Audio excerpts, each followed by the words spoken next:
Welcome to Luna's English, Episode 3.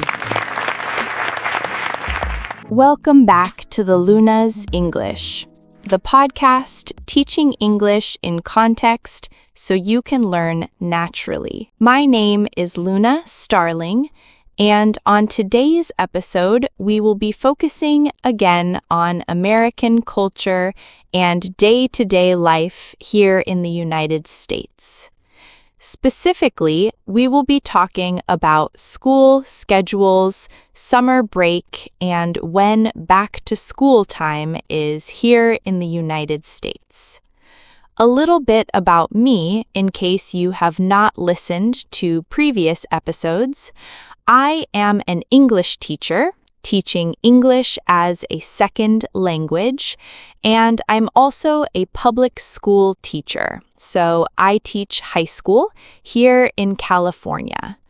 And recently, in the past decade or two, there has been a trend where summer break does not necessarily line up with summertime here in the United States. Since we are in the Northern Hemisphere, summer is officially from June 22nd to September 22nd.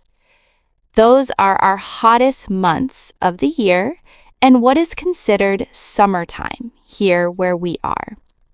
However, this does not mean that students are out of school during this time.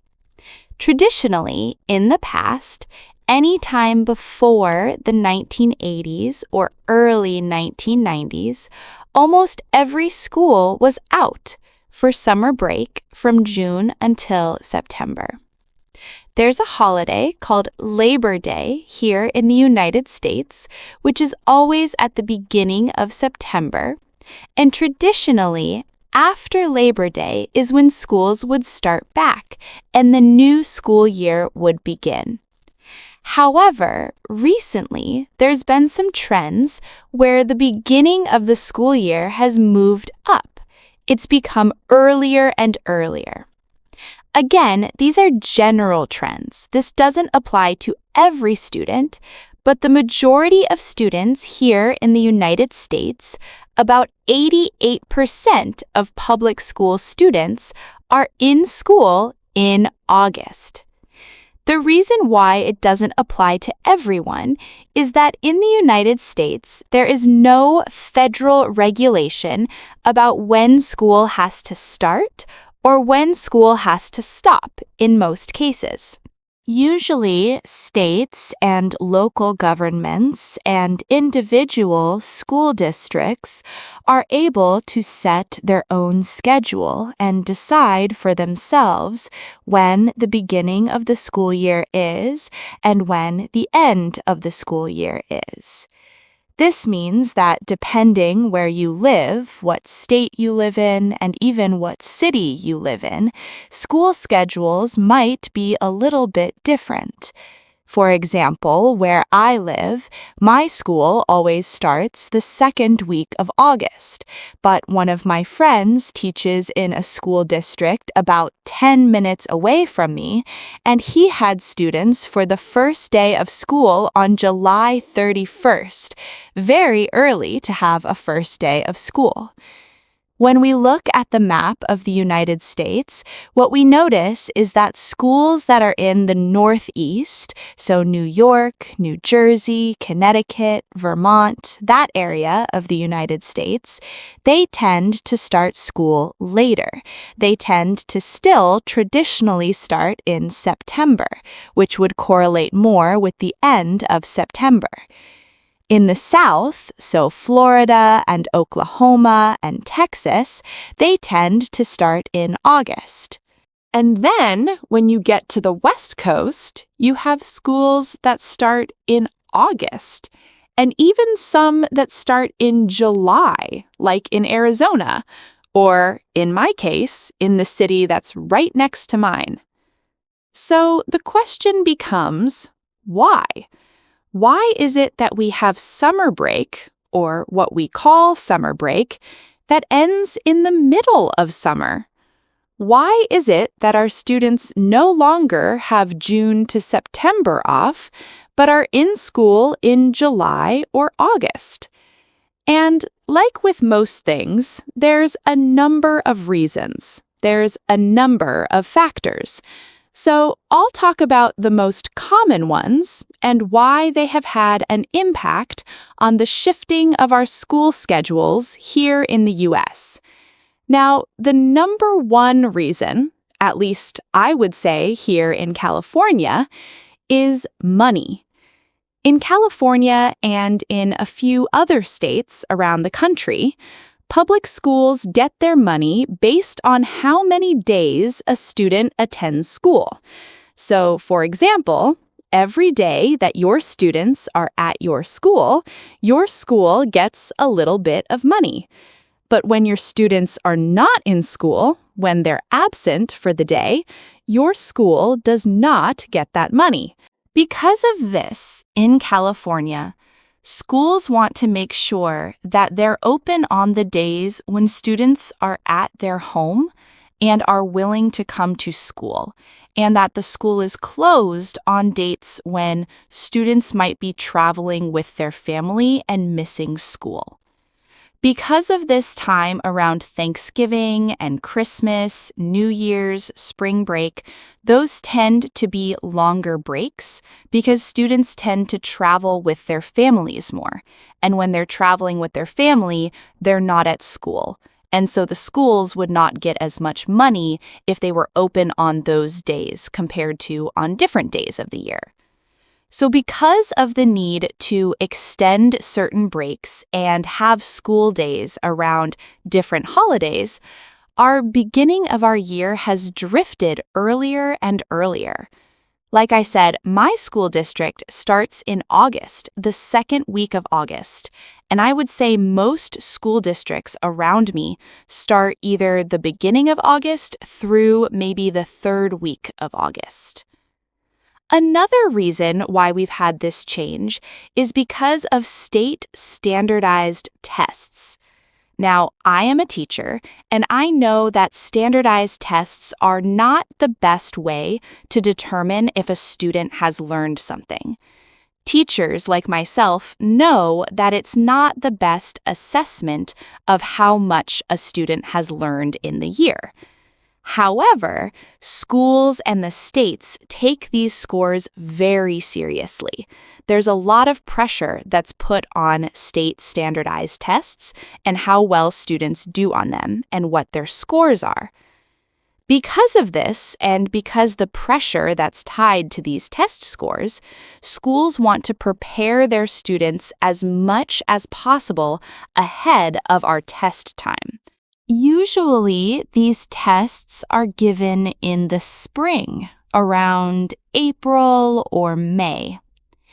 And because of that, what schools will want to do is they want to maximize the amount of instruction time, the amount of time that students are in the classroom before these tests.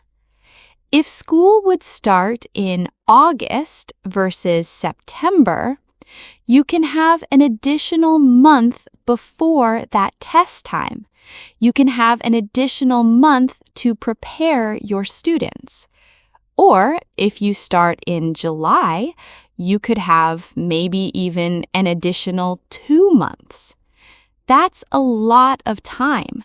That's a significant amount of hours, a significant amount of learning that could occur in the classroom. And theoretically, that will lead to higher test scores. I say theoretically because, again, we as teachers know that doesn't always work out as planned. But that is the logic that schools are using when they're adjusting their schedules and wanting to start earlier in the year. A third reason has to do with the way our school year is structured, at least at the high school level. At the high school level, the year is split into 2 halves. What happens is that you have a first half of the year where you have a set of classes and you get a grade. And then you have a second half of the year where you have maybe slightly different classes, maybe the same, and you get another grade. So students who are in high school usually get 2 grades for each class that they take, each course that they're taking. And sometimes this applies to middle school and elementary, not always, but traditionally for sure in high school this structure exists. What happens is when you start your school year in September, usually the first half of your year ends sometime in January. Now, that sounds great at first until you realize that you have winter break in December. You usually have schools closed around Christmas time through New Year, so students can enjoy the holidays with their families. Because of this, when students would return to the classroom in January, right after New Year, they would have to review, teachers would have to prepare them, and then they would have to take final exams. If you've ever worked with teenagers, you know that they forget things. Having 2 weeks off is not ideal if you're trying to get them to take a test immediately after you get back to school. And so there was a lot of dead time. There was a lot of time where teachers had to review material and prepare, and that was a little bit of a wasted instructional time. By moving the beginning of the school year to August, the semester now ends in December. And what happens is you have your course, your class that you're taking. Students are in it from August through December. And then right before we go on vacation, right before that winter break, students take their final exams, they figure out what their grade is in the class, everything is entered and finalized, and then we go on winter break. This means that when we come back in January, it's a new course, it's a new grade set, and you're able to move on with new material instead of wasting time reviewing, preparing for final exams. Those are probably the top 3 reasons why school has started earlier and earlier. Now, one thing I get when I tell my students who live in other countries about our school schedule, they ask me, well, isn't it hot when you go back to school? And my answer is definitely yes. I live in Southern California. It is hot here in the summertime. It's warm, very warm. When we go back to school, it's usually about 95 to 100 degrees when we start the school year, which of course is in Fahrenheit because I'm in the United States. So that's around maybe 34 to 38 degrees Celsius. It's warm, it's hot. Hopefully, your school, if you're in one of these classrooms, if you're in Southern California or in the south of the United States, hopefully has really good air conditioning. I can tell you from experience, I've been in classrooms that do not have very good air conditioning, which means that it is very uncomfortable to be in the class when it is that warm outside. But there's nothing really we can do about it. We just have to start school when the school district says and start the school year off even though it is still summertime. So that means that for my students, for example, our school year goes from August through June.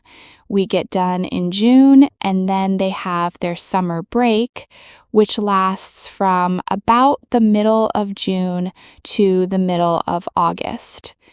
Of course, this doesn't match up exactly with the summer season here in the Northern Hemisphere, but that is what we consider summer break to be. And that means students usually go back to school shopping and start preparing for the school year about mid-July, or at least by the end of July. especially my friend who teaches at that school district that started on July 31st. His students were definitely getting ready for school in July, getting ready to start the new year.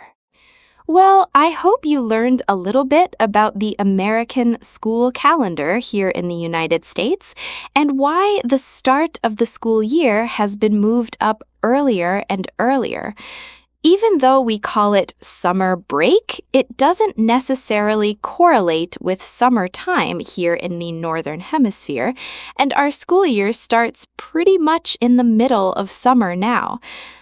If you're watching on YouTube, please leave a comment in the comment section below and let me know, when is summer break and when does the school year start in whatever country you are in?